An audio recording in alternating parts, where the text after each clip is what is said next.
everyone is picking on him. The cyberbullying gets worse. Boys from his school have been making life difficult.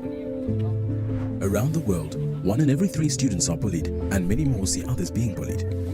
Many victims don't know who to turn to and become isolated and depressed.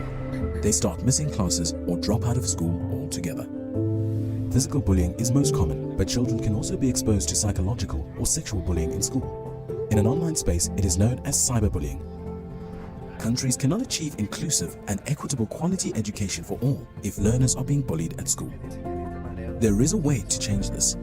We can stop bullying by adopting a whole education approach, where we all play a role in promoting a safe and supportive school environment.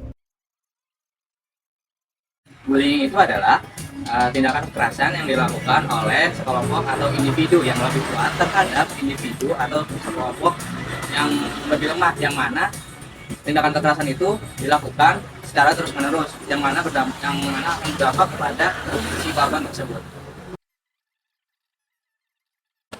Jenis-jenis bullying itu ada 4. Yang pertama ada bullying verbal. Bullying verbal ini adalah bullying yang mana dilakukan secara verbal, seperti menghina ataupun memberikan julukan kepada seseorang yang mana julukan tersebut jelek. Lalu yang kedua ada bullying fisik. Bullying fisik ini adalah bullying yang dilakukan secara fisik, seperti menendang, memukul, ataupun menjambak rambut ataupun yang lainnya. Lalu yang ketiga ada bullying sosial. Bullying sosial ini adalah bullying yang mana dilakukan oleh sekelompok orang kepada seorang individu, yang mana dilakukannya seperti menghina atau mengucilkan atau menjauhi seseorang tersebut, yang mana akan berdampak bagi si korban adalah seperti kesepian ataupun mungkin mentalnya turun. Lalu yang terakhir adalah cyberbullying. Cyberbullying ini adalah bullying yang dilakukan di sosial media, seperti menghina tujuh seseorang di sosial media ataupun memberikan julukan-julukan nama yang jelek terhadap seseorang di sosial media. Dan selanjutnya ini ada beberapa macam dari dampak terdampak bullying yang terjadi pada korban.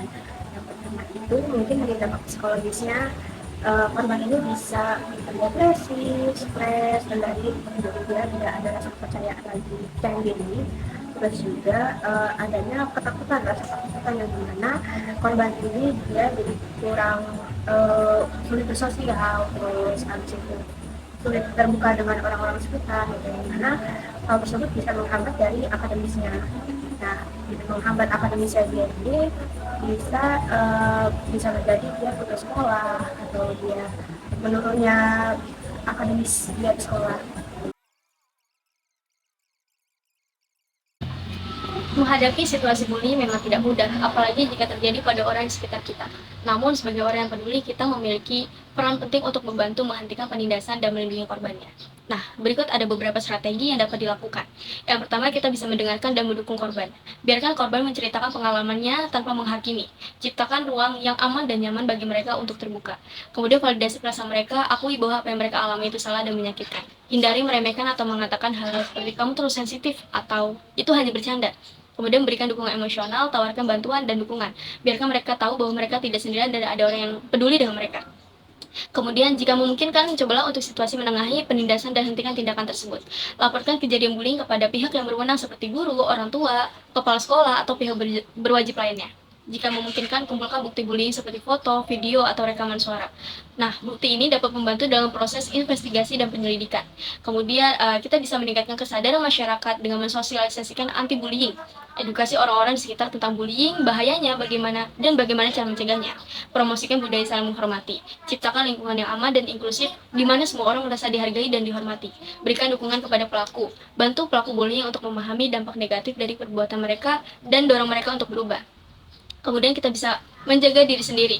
Hindari terlibat dan jangan ikut-ikut membuli atau diamkan situasi bullying. Jika kamu merasa terancam atau tidak aman, segera tinggalkan tempat kejadian dan cari bantuan dari orang dewasa yang terpercaya. Jaga kesehatan mental. Menghadapi situasi bullying dapat berdampak pada kesehatan mental. Pastikan untuk menjaga kesehatan mental dengan cara yang positif, seperti berbicara dengan orang yang dipercaya, mencari bantuan profesional, atau melakukan kegiatan yang menenangkan. Penting untuk diingat bahwa penindasan adalah masalah serius yang harus ditangani dengan tepat. Dengan bekerja sama, kita dapat menciptakan lingkungan yang aman, bebas dari bullying untuk semua. Stop bullying demi pendidikan bangsa yang lebih baik.